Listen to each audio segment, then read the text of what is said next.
मैंने कहा ना, जब मैं एक धारा से जुड़ी हुई थी तो मैं उसी चश्मे से देख रही थी। पहले कोई गरीब सोचता था कि वो मर जाएगा लेकिन इलाज नहीं होगा, कि पैसे नहीं है हार्ट ट्रांसप्लांट के या ब्रेन हैमरेज हो जाए। सोच एक है तो एक होने में दिक्कत क्या है? एक समय बीजेपी राखी तो रोहिणी आचार्य जी भी बांधती थी। अब उसके बाद क्या हुआ छोड़ दीजिए, मैं तो फिर भी मुंह बोली बहन हूँ, वो तो अपनी बहन थी।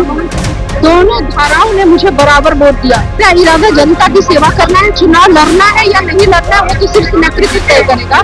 ये ढोल जो बजाए जा रहे हैं ये भारतीय जनता पार्टी के प्रदेश कार्यालय में बजाए जा रहे हैं और इसलिए बजाए जा रहे हैं कि राष्ट्रीय जनता दल का एक पूरा कुनबा जो है वो भाजपा में शामिल हो गया है।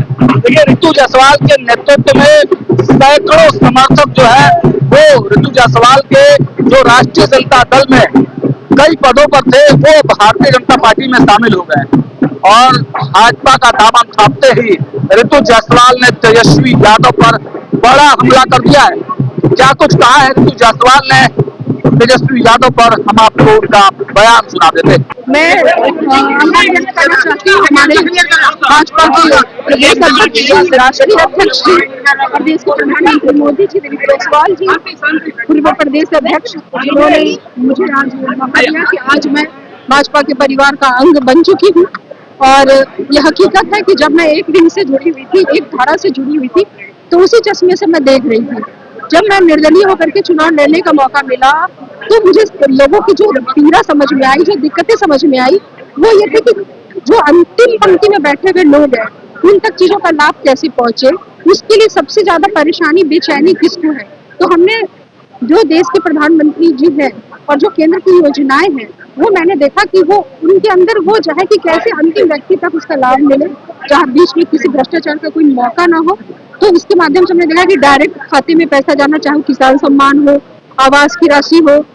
एक आयुष्मान के तहत आप देखोगे कि कितना बड़ा एक वो दिया है लोगों ने कि पहले कोई गरीब सोचता था कि वो मर जाएगा लेकिन इलाज नहीं होगा क्योंकि उसके पास पैसे नहीं है हार्ट ट्रांसप्लांट के या ब्रेन हैमरेज हो जाए या कई चीजें। लेकिन आज आयुष्मान की जो ताकत उसके हाथ में है ना, इससे देश के प्रधानमंत्री जी के सोच को समझा जा सकता है कि हर एक व्यक्ति जो अंतिम पंक्ति में बैठा हुआ व्यक्ति है उसको स्वास्थ्य से लेकर मकान से लेकर के वृद्धा पेंशन में वृद्धि से लेकर के हर एक चिंता प्रधानमंत्री जी को है।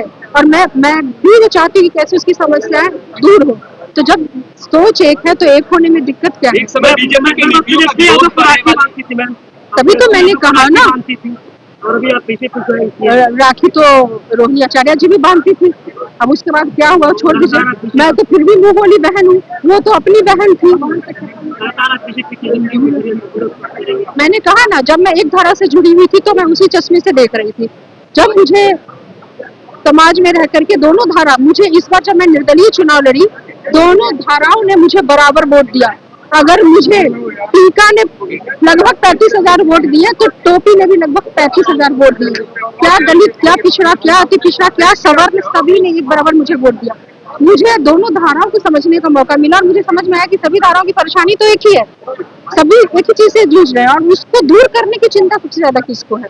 तो निश्चित तौर पर कोई भी कहेगा कि माननीय देश के प्रधानमंत्री नरेंद्र मोदी जी को है। जो योजनाएं उन्होंने आज दे रखी है आप सहज अनुमान लगा सकते हैं कि उससे हमारे जो अंतिम पंक्ति में बैठा हुआ व्यक्ति भी है वो लाभान्वित हो रहा है या नहीं हो रहा है। तो क्यों ना जाऊं उनके साथ? आगे चुनाव लड़ने का मेरा कोई इरादा नहीं है, मेरा इरादा जनता की सेवा करना है। चुनाव लड़ना है या नहीं लड़ना है वो तो सिर्फ नेतृत्व तय करेगा।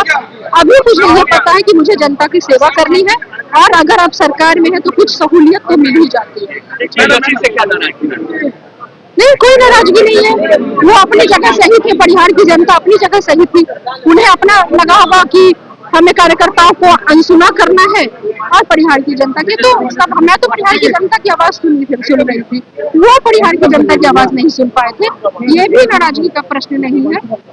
मैं एक सलाह जरूर देना चाहती हूँ कि जो दूर दराज से एक कार्यकर्ता आपके दरवाजे पे आपसे मिलने आता है, कम से कम एक बार उनसे मिल लेंगे तो आपका वोट बैंक भी मजबूत होगा, इस तरह से पार्टी में टूट भी नहीं होगी।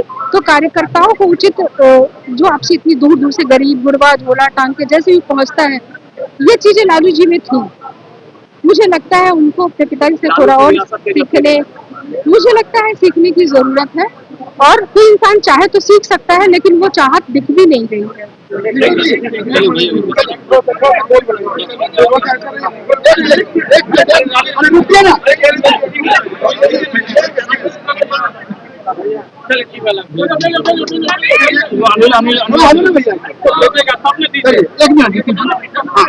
तो आपने सुना ऋतु जायसवाल ने तेजस्वी यादव के बारे में, राष्ट्रीय जनता दल के बारे में क्या कुछ कहा है।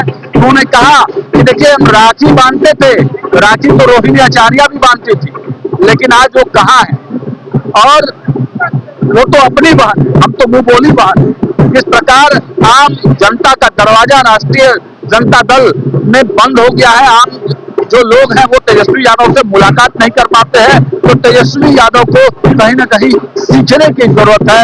नसीहत दे डाली है ऋतु जायसवाल ने। और देखिए, पूरे भाजपा कार्यालय में इस वक्त पूरा ऋतु जायसवाल के समर्थक पूरा खचाखच भरे हुए हैं। इनकी तस्वीरें हम आपको दिखा रहे हैं। लगातार ग्राउंड जीरो पे अपडेट्स आप तक पहुंचाते रहेंगे। जुड़े हमारे साथ, देखते रहिए न्यूज़ आज। बहुत बहुत धन्यवाद।